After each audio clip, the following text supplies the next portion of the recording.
Alors, ici, je vais vous expliquer ce que sont les critères de divisibilité.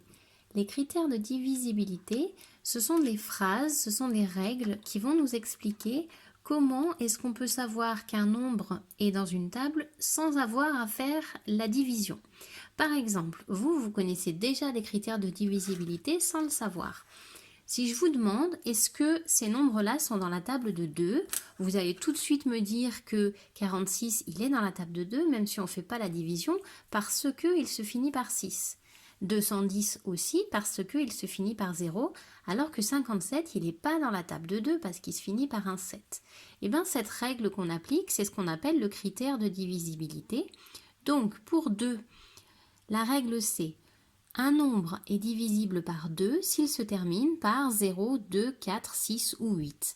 Donc c'est une phrase qui va nous expliquer en fait comment on reconnaît les nombres sans avoir besoin de poser les divisions. Donc pour 2, vous savez déjà faire.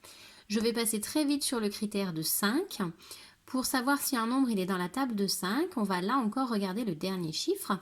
Vous allez être d'accord avec moi que ce nombre-là, il est bien dans la table de 5 parce qu'il se finit par un 0. Dans la table de 5, les nombres, ils se terminent tous par des 5 ou des 0. D'accord? 5, 10, 15, 20, 25, etc., etc. Donc la règle va nous dire un nombre est divisible par 5 s'il se termine par 0 ou 5. Vous connaissez également la règle pour 10, puisque les nombres qui sont dans la table de 10 sont tous des nombres qui se terminent par 0. Donc le critère de divisibilité, c'est un nombre est divisible par 10 s'il se termine par 0. Donc pour ces nombres-là, pour les nombres 2, 5 et 10, vous avez des critères de divisibilité qui sont très faciles à apprendre et faciles à retenir parce que vous les connaissez déjà. Maintenant, nous, on va voir les critères de divisibilité pour 3, pour 9 et pour 4. Alors, je les mets d'une couleur différente parce que pour cela, on ne va pas regarder le dernier chiffre, pas du tout. Si on fait la table de 3, dans la table de 3, on a tous les chiffres possibles. On a évidemment 3, 6 et 9, mais on peut aussi avoir un nombre qui se termine par 1, comme 21, un nombre qui se termine par 2, comme 12. On peut avoir tous les nombres possibles à la fin. Donc, on ne va pas regarder le dernier chiffre. Pour la table de 3, la règle, elle va nous dire, on prend notre nombre qui est là, on va additionner les chiffres. J'additionne les chiffres. Ici, en résultat, ça fait 10. Est-ce que 10, il est dans la table de 3? Non. Donc, le nombre là n'est pas dans la table de 3. La règle, c'est ça. Un nombre, ce nombre-là, est divisible par 3 si la somme de ces chiffres est divisible par 3. La somme, c'est quand on ajoute le résultat de l'addition, quand on a additionné ces chiffres. Je recommence avec 57. Pour savoir est-ce que 57 est dans la table de 3, j'additionne ces chiffres. 5 plus 7, ça fait 12. Est-ce que 12, il est dans la table de 3? Oui, donc 57 est dans la table de 3. Un nombre, ce nombre, est dans la table de 3, est divisible par 3 si la somme de ces chiffres est divisible par 3. Ça, c'est le critère de divisibilité. Vous allez le voir dans la leçon. Il faut absolument que vous l'appreniez, cette phrase. Un nombre est divisible par 3 si la somme de ces chiffres est divisible par 3. Mais il faut bien que vous compreniez ce que ça veut dire. Ça veut dire que je prends les nombres, les chiffres, je les additionne, je regarde le résultat. Si le résultat est dans la table de 3, mon nombre là, il est dans la table de 3. Si ce n'est pas le cas, eh ben lui, il n'y est pas. D'accord ? La règle pour 3, le critère de divisibilité, un nombre est divisible par 3 si la somme de ses chiffres est divisible par 3. Pour 9, c'est la même chose.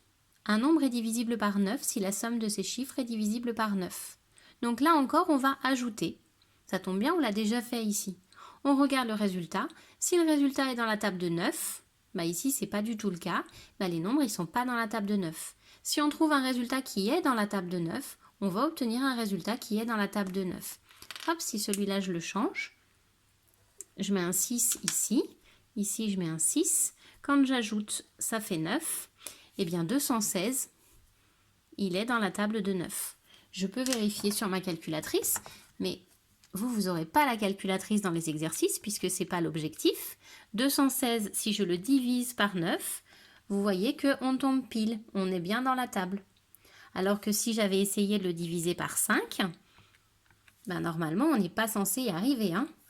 Vous voyez, ça fait un truc bizarre sur la calculatrice, ça fait un nombre à virgule, on n'est pas dans la table.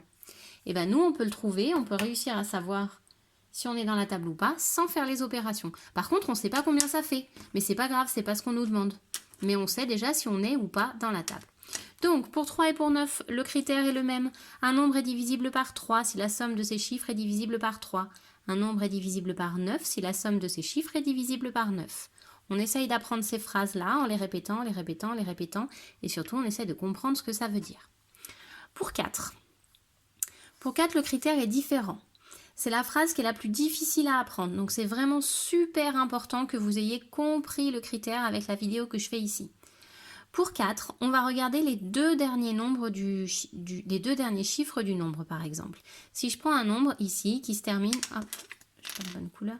Si je prends un nombre ici, le nombre 312, je regarde les deux derniers chiffres. Ça se termine par 12. Est-ce que 12, il est dans la table de 4? Oui, donc 312, il est dans la table de 4.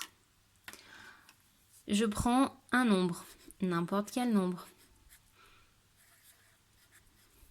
Je regarde ces deux derniers chiffres ensemble. Est-ce que 24 est dans la table de 4? Oui, 6 fois 4. Donc, 15 724 est dans la table de 4. Et tous les nombres au monde qui se termineront par 24, ils sont dans la table de 4. Donc, le critère de divisibilité par 4, c'est ça. On regarde le nombre à la fin, qui est formé par les deux derniers chiffres, là, celui que j'ai encadré. Et si on obtient un nombre qui est dans la table de 4, ben, tout notre nombre, il est dans la table de 4. D'accord? La phrase, elle nous dit, un nombre, ce nombre, est divisible par 4 si le nombre formé par ces deux derniers chiffres est divisible par 4. Donc ça veut dire que 312, il est bien divisible par 4 parce que le 12, il est divisible par 4. Donc cette phrase, elle est plus difficile à apprendre, mais il va falloir essayer. Et regardez bien la vidéo de nouveau si vous avez besoin d'exemples pour bien comprendre.